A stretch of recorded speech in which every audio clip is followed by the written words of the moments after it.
সাল 1947।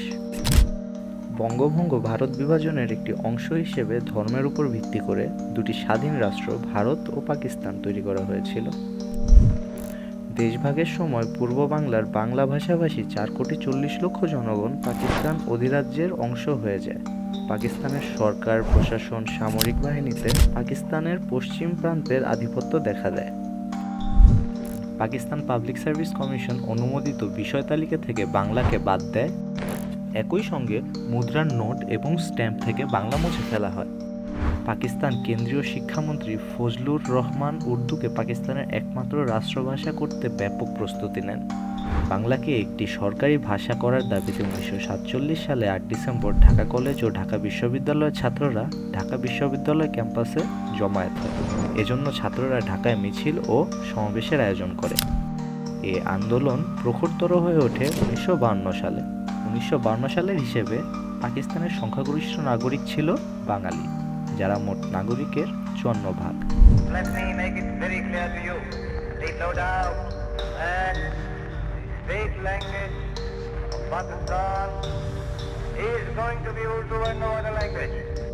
21 ফেব্রুয়ারি 8 ফাল্গুন 1358 শুধুমাত্র উর্দুকে জাতীয় ভাষা হিসেবে ঘোষণার প্রতিবাদে বাঙালি ছাত্ররা সরকারের বিরুদ্ধে সোচ্চার হয়ে ওঠে।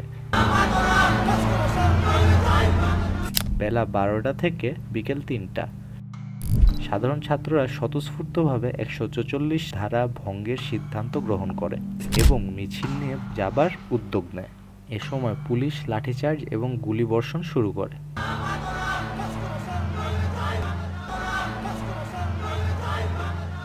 গুলিতে ঘটনাস্থলেই আবুল বরকত, রফিক উদ্দিন আহমদ এবং আব্দুল জব্বার নামে 3 তরুণ মৃত্যুবরণ করে। পরে হাসপাতালে আব্দুস সালাম, যিনি সচিবালয়ের কর্মরত ছিলেন, মৃত্যুবরণ করেন। ওহিউল্লাহ নামে 9 বছরের একটি শিশুও পুলিশের গুলিতে মারা যায়। বেলা 4টা ছাত্রদের মিছিলে গুলিবর্ষণের ঘটনা ঢাকায় ছড়িয়ে পড়লে হাজার হাজার সাধারণ ছাত্র জনতা ঢাকা মেডিকেল কলেজের সামনে জড়ো হতে থাকে। ঢাকা শহরের প্রতিটি মসজিদে ও ক্লাবে পরদিন সকালে পুনরায় ঢাকা বিশ্ববিদ্যালয়ে জমায়েত হবার আহ্বান করা হয়। 22 ফেব্রুয়ারি 1952 হাজার হাজার ছাত্র জনতা সকাল থেকে ঢাকা বিশ্ববিদ্যালয় এলাকায় জড়ো হতে থাকে। শান্তিপূর্ণ মিছিলের উপর পুলিশ পুনরায় গুলি চালালে শফিউর রহমান সহ 4 জন ঘটনাস্থলে মৃত্যুবরণ করেন।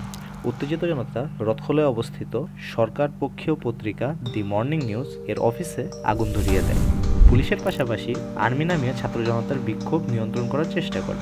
আর্মি ও পুলিশের বাধা উপেক্ষা করে ছাত্র জনতা ভিক্টোরিয়া পার্ক এলাকায় জমায়েত হয়। উপায় না দেখে তড়িঘড়ি করে নুরুল আমিন আইন পরিষদে বাংলাকে পাকিস্তানের রাষ্ট্রভাষা হিসেবে স্বীকৃতি দেয়া সংক্রান্ত একটি প্রস্তাব আনেন এবং প্রস্তাবটি সর্বসম্মতভাবে পাশ হয়, যার পর থেকে 21 ফেব্রুয়ারি 1952 মাতৃভাষা দিবস, ভাষা আন্দোলন দিবস এবং জাতীয় শহীদ দিবস নামে পরিচিত।